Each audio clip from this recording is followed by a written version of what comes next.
Welcome to today's New York Medicaid EHR Incentive Program webinar. Our topic is Public Health Reporting in 2018. We anticipate that many of you are joining us today because you are preparing for payment year 2018 Meaningful Use Attestation. Some reminders while you prepare for your payment year 2018 Meaningful Use Attestation. There is no Meaningful Use workbook, and the full attestation will be available to complete in MyPass. This includes eligibility information, MU objectives, and clinical quality measures. MyPass accepts electronic signatures, which means that the MyPass attestation no longer needs to be printed, signed, dated, and mailed to New York Medicaid. We expect that this may expedite the time it takes for providers to complete the MyPass attestation, and also for New York Medicaid to review that attestation. We start today by reviewing program eligibility information and public health reporting in general. We will give an overview of each of the registries. We move on to talk about MRF registration and wrap up with general public health information and resources. We'd like to start with a brief overview of program eligibility and the program in general. Likely most of you are returning meaningful users, so this first section will be a review for you. This is important information to review since meeting these requirements is required for each payment year. Public health reporting is an important piece of the New York Medicaid EHR Incentive Program in which eligible hospitals and eligible professionals in New York who adopt, implement, or upgrade to certified EHR technology and subsequently become meaningful users of the EHR technology can qualify for financial incentives. How does using electronic health records promote interoperability? Providers are ensuring that PHI is private and secure and easily usable by the patient and their family and by other providers, current and future. There is full and easy access to all electronic health information that is authorized, and there is protection against information blocking when a provider, vendor, or IT developer knowingly and unreasonably interferes with the exchange and use of electronic health information. Examples are fees that make data exchange cost inhibitive, organizational policies that prohibit the exchange of information, or when patients or healthcare providers become locked into a specific technology or healthcare network because their data is not portable. When we talk about public health reporting, we mean that the EP is in active engagement with a public health agency or clinical data registry to submit electronic public health data in a meaningful way using their CERT, except where prohibited and in accordance with applicable law and practice. Reporting to registries is an integral part of improving population and public health. Specialized registries may be sponsored or maintained by local, state, or federal public health agencies or other organizations such as national specialty societies, patient safety organizations, or quality improvement organizations. This reporting is supported by the HITECH Act and is intended to improve patient quality of care, promote the adoption and meaningful use of health information technology, increase health information exchange, and standardize health information technology. There is a set of objectives that EPs or EHs must meet or qualify for an exemption in order to be considered a meaningful user of CERT, and the public health reporting objective is one of those. It is Objective 10 for Modified Stage 2 Meaningful Use and Objective 8 for Stage 3. Eligible professionals are required to demonstrate active engagement with a public health agency or clinical data registry. Active engagement means that the provider is in the process of moving towards sending production data to a public health agency or clinical data registry. The term production data refers to data generated through clinical processes involving patient care, and it is used to distinguish between this data and test data, which may be submitted for the purposes of enrolling in and testing electronic data transfers. To fulfill active engagement, providers have three options. Active engagement option 1. The eligible provider is registered to submit data to the public health agency or clinical data registry. The registration was completed within 60 days after the start of the EHR reporting period, and the provider is awaiting an invitation to begin testing and validation. Active engagement option 2. The provider is in the process of testing and validation of the electronic submission of data. EPs must respond to any request from the public health agency within 30 days, and if the EP fails to respond 2 times within an EHR reporting period, the provider would not meet this measure. Active engagement option 3. The eligible provider has completed testing and validation of the electronic submission and is electronically submitting production data to the public health agency or clinical data registry. This includes providers who are already in production with the registry. Again, providers need to be responsive to requests from the registry or they will not meet this measure. You can also review the information on our website or contact our support team. And contact information is listed on the slides at the very end of the webinar. Providers who are in active engagement, option 1, should register intent to meet the meaningful use for the public health reporting objective by using the Meaningful Use Registration for Public Health, or MRF system. Please note that this is only for the New York State Department of Health and New York City Department of Health and Mental Hygiene registries that are supported by MRF.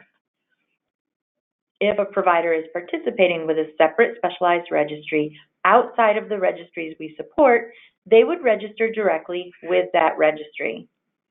The purpose of the MRF system is to allow eligible hospitals and eligible professionals to declare their intent to submit data to the New York State Department of Health and New York City Department of Health and Mental Hygiene in support of the Meaningful Use Public Health Reporting objective. Eligible providers who intend to meet any of the public health reporting measures must register using this system, and the registration must be completed before or within 60 days of the start of the eligible provider's EHR reporting period. In order to access and use the MRF application, you will need a Health Commerce System account, HCS. If you do not have an account, apply by following the directions located in the paperless HCS user account.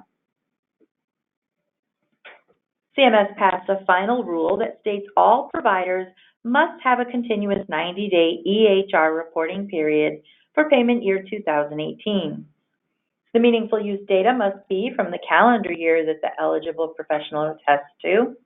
For example, if a provider attests for payment year 2018 meaningful use and uses the 90 days between July 1st, 2018 and ending September 28, 2019, he or she must have registered intent to report to a public health registry at any time prior to August 29th. This may be a different time period than the provider's MPV reporting period. You will notice that throughout this webinar, we identify both the measure and any possible exclusions to that measure.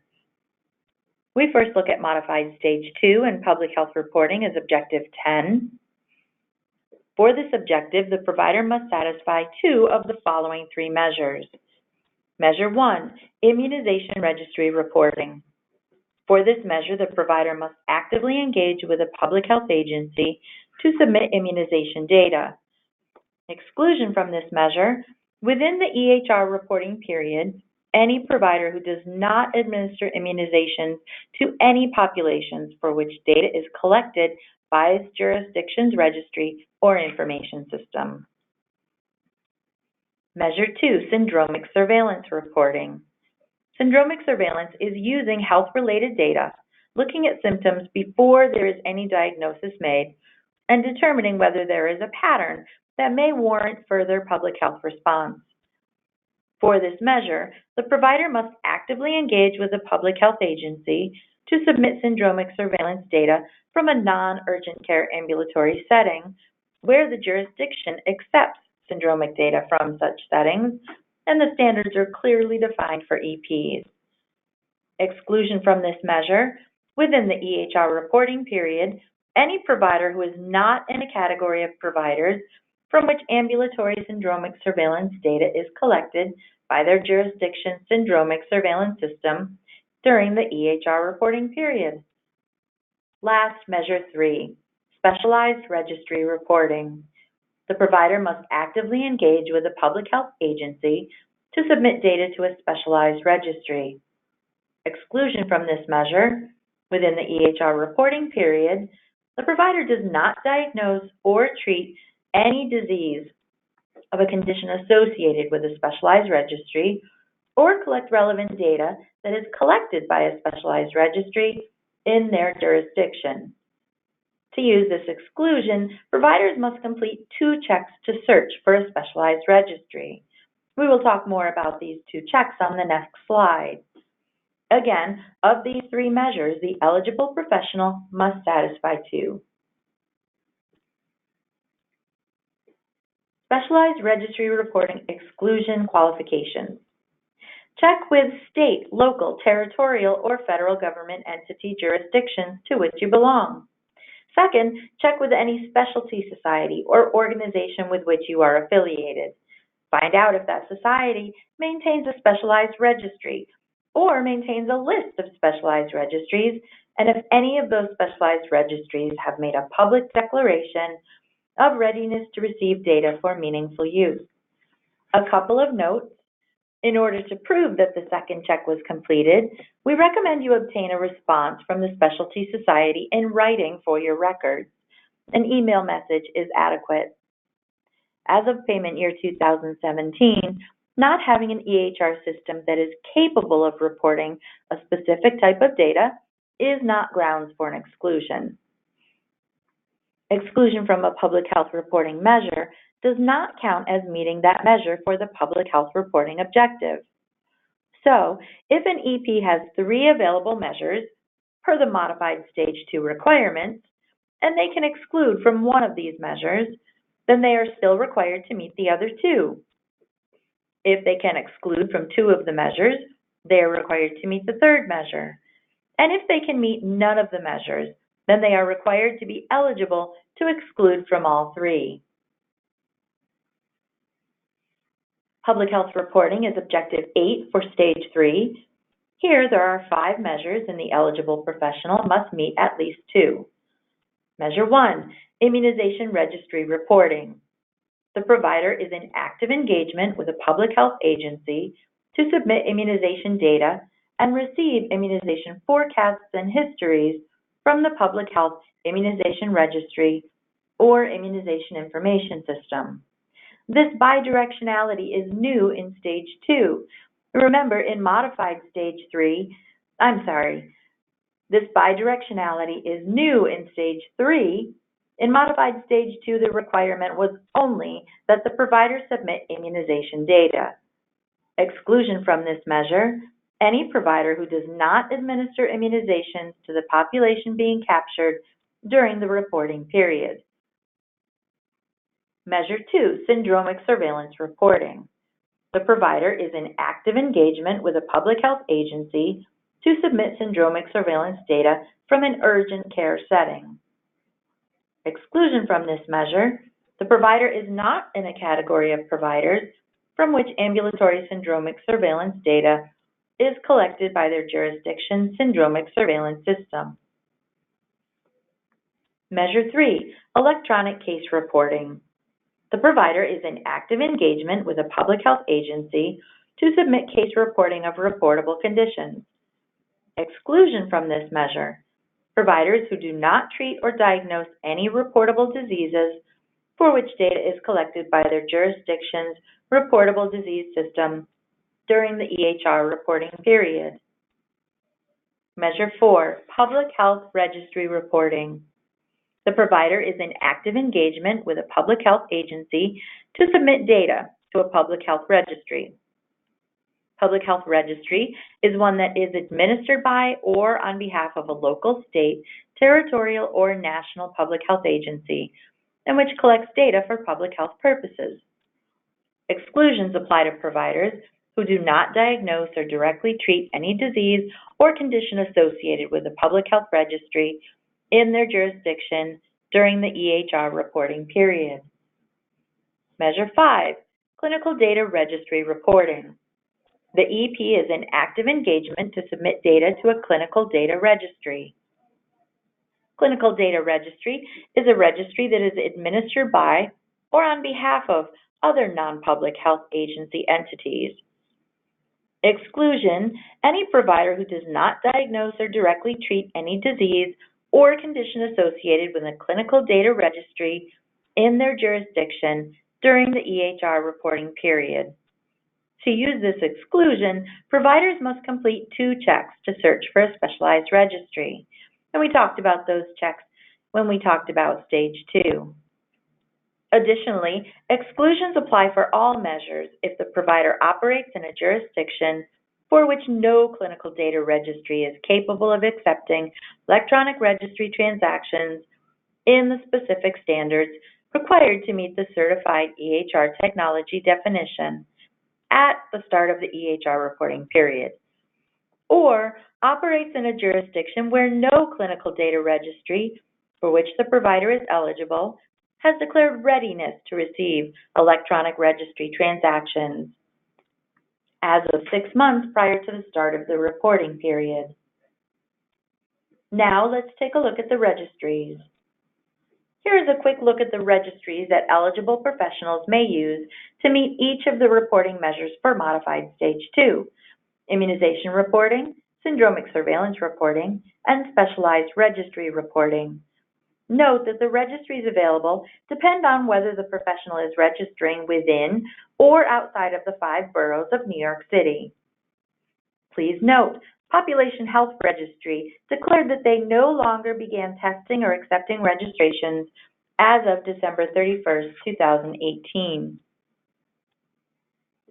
Here we have the registries that eligible professionals may use to meet each measure for Stage 3. For immunization registry reporting, any EP that administers immunizations to patients ages 18 years and under is required to report to one of these registries. To report immunizations administered to patients aged 19 years or older, the EP must have written or verbal consent from the patient or from the patient's legal representative. There is one exclusion that applies to New York State. During the EHR reporting period, any EP who does not administer immunizations to any of the populations for which data is collected by their jurisdiction's immunization registry or immunization information system. When we look at syndromic surveillance registry reporting, what information is collected? I'll talk first about providers practicing inside the 5 boroughs of New York City. For 2018, NYC Department of Health and Mental Hygiene began collecting data from EPs practicing at an urgent care center. Surveillance data includes the following syndromes: respiratory, vomiting, diarrhea, fever, influenza-like illness, and asthma. Exclusion 1, a provider not practicing at an urgent care center. Exclusion 2, a provider who has completed Modified Stage 2 in 2018 and is practicing outside the 5 boroughs of NYC. Now we look at the EPs who do not practice within New York City. As of January 1st, 2017, the New York State Department of Health collects syndromic surveillance data from EPs practicing at an urgent care center outside the 5 boroughs of New York City. The data must be structured in accordance with the New York State HL7 messaging requirements for syndromic surveillance reporting. New York State Department of Health collects chief complaint data from EPs practicing at an urgent care center and groups them into the following syndromes: asthma, carbon monoxide, drug overdose, fever, gastrointestinal infection, heat wave, heroin overdose, hypothermia, neurological, rash, respiratory, and synthetic drugs. In New York, there is one exclusion from the syndromic surveillance registry reporting measure, and that is if the EP is not in a category of providers from which ambulatory syndromic surveillance data is collected by their jurisdiction's syndromic surveillance system. Now we take a look at the specialized registry reporting, electronic case reporting, available for Stage 3. Information collected is on reportable diseases and conditions, mainly communicable diseases, STDs, anthrax, botulism, hepatitis, pertussis. There is a hyperlink to the full list on this slide. If attesting to meaningful use modified Stage 2, this satisfied the specialized registry reporting measure. If attesting to Stage 3, this satisfies the electronic case reporting measure. The exclusions are the same for all three of the specialized registry reporting types on this slide and the next two slides as well. Any EP, EH, or critical access hospital that meets one or more of the following criteria may be excluded from this measure.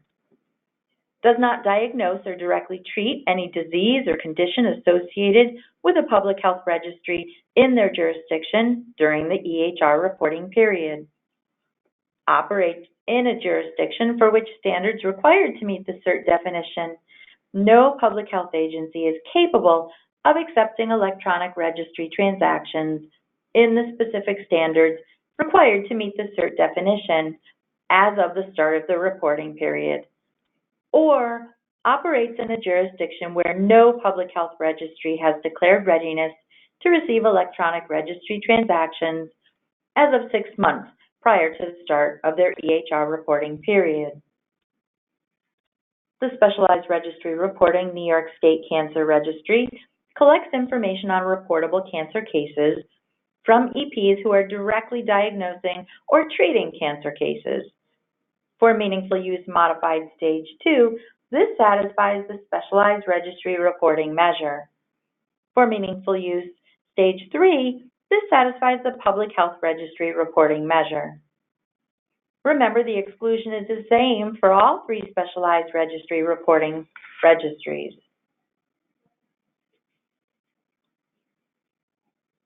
The Specialized Registry Reporting Population Health Registry works with two sets of providers. eClinicalWorks providers may join the NYC Macroscope Hub, which tracks data on conditions such as obesity, diabetes, hypertension, and smoking rates. And non-clinical ECW providers may report influenza-like illness data to the registry. Influenza-like data are flu-like symptoms unrelated to other conditions, for example, a fever. Remember, the exclusion is the same for all three Specialized Registry Reporting registries. An additional option available to EPs, EHs, and CAHs is the CDC National Healthcare Survey Registry. NHCS, the National Healthcare Survey, are a family of surveys that are administered covering a wide spectrum of healthcare delivery settings, from ambulatory and outpatient to hospital and long-term care providers. Information collected is the statistics for the National Center for Health Statistics. What are available NHCS surveys for eligible providers? The National Ambulatory Medical Care Survey for physician offices and community health centers. National Hospital Ambulatory Medical Care Survey for emergency departments, outpatient departments, and ambulatory surgery locations. The National Hospital Care Survey for inpatient departments, emergency departments, and outpatient departments, including ambulatory settings. This option may be appropriate for larger organizations looking for a specialized registry that could cover multiple departments and areas. Note that this option is no longer available after 2018. We want to look for a moment at the grandfathering regulation. An EP may be eligible to count engagement with a specialized registry as active engagement under the Meaningful Use Stage 3 Public Health Registry Reporting Measure or Clinical Data Registry Reporting Measure under the following conditions. In a prior year, the eligible provider achieved active engagement option 3, which is production. The eligible provider remained in production with a specialized registry during the EHR reporting period, and the eligible provider verified that the Office of the National Coordinator for Health Information Technology, ONC, has not defined any certification criteria in the 2015 edition final rule that would apply to the specialized registry as of the start of the EHR reporting period. Please note, cancer case reporting and electronic case reporting cannot qualify for this exception because ONC has defined standards in the 2015 edition CERT criteria for these types of reporting. We're ready to review some general public health information and resources.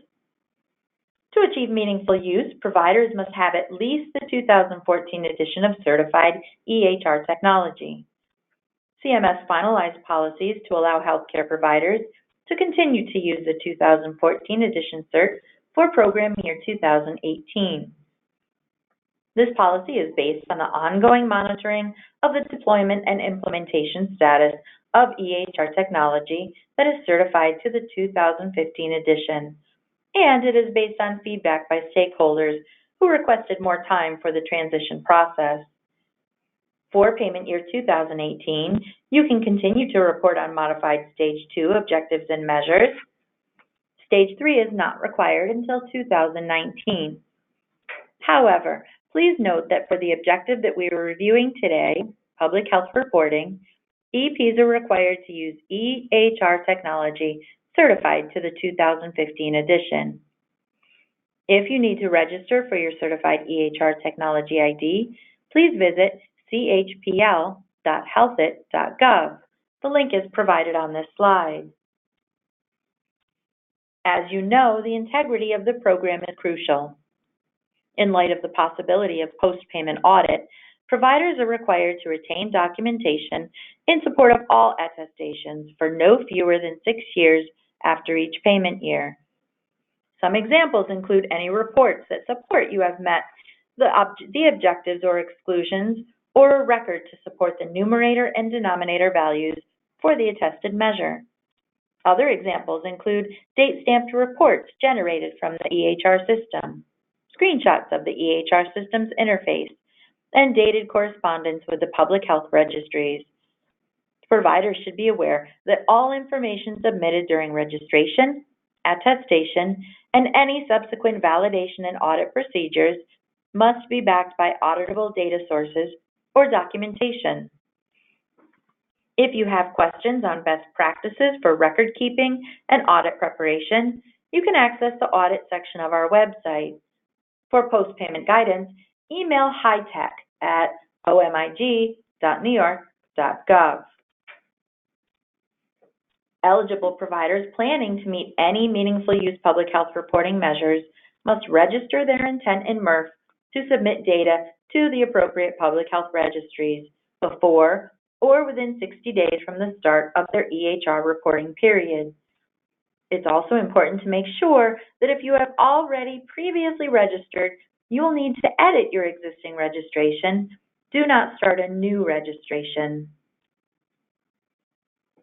Please also note these additional free services available to you from external sources.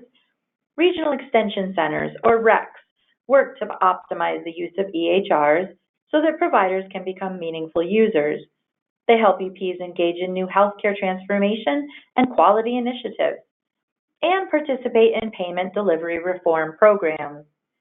New York State has 2 RECs that provide support services to healthcare providers as they navigate the EHR adoption process and achievement of meaningful use.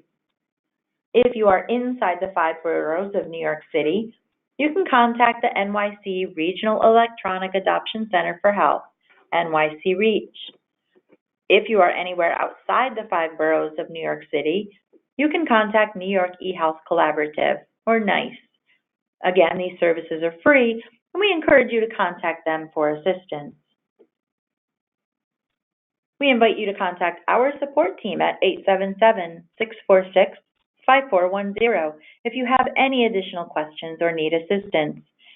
Select option 1 for assistance with ePACES, eTIN, MyPass technical issues, and enrollment. That email is mypasshelp@csra.com. Select option 2 for assistance with calculations, eligibility, attestation support and review, attestation status updates, and general program questions. That email is hit@health.newyork.gov. And select option 3 for guidance on the public health reporting objectives, MRF registration support, and registry reporting status. That email is mupublichealthhelp@health.newyork.gov. You will find our website at www.health.newyork.gov/EHR. Our website is designed to be provider-friendly and easy to find the information you may be looking for. On the Public Health Reporting home screen, any important information on program updates or deadlines can be found at the top in the announcements box. We've organized payments by payment year, and each will link you directly to information regarding that payment year. You can see the registries, information on MRF, and links to external sources. Here you will find the resources listed on this and next slide. We also have additional resources such as tutorials and frequently asked questions to help with meaningful use attestation. This concludes the New York Medicaid EHR Incentive Program Public Health Reporting webinar. Thank you for attending, and please feel free to contact us with your questions.